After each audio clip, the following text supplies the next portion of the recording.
I want to be a poet. I want to be a good writer, but it's a bit cringe. If you want to pursue an art form or some form of being creative and you're not doing so because you're worried about being cringe, there's something I really need you to know. Sincerely putting in effort, trying, failing, and then being good nature about it isn't cringe. In most cases, it's enormously endearing. Any artist is going to start relatively down towards the bottom in terms of skills, and you work your way upwards from there. Like, that's how anything works. Nobody's born talented, despite what the AI enthusiasts will tell you.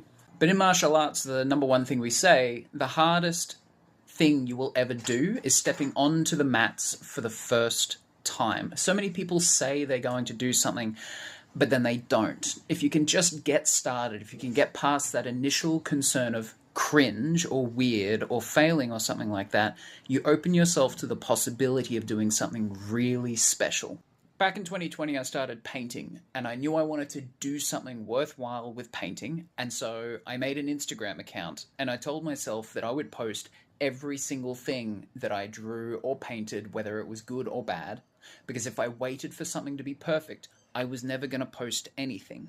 4 or 5 years down the track, and I've got my solo show for the first time ever hanging, and people have gone and seen it and spent money on the art. You can still see it this weekend. This weekend is the last weekend. You should go and see it before it goes.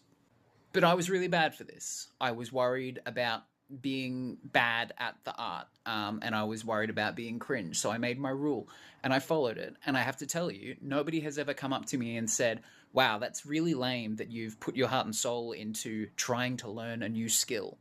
Instead, they've said, oh, that's actually really cool that you've built up a skill set and you can do things. It's going to be the same for you, but you've got to start.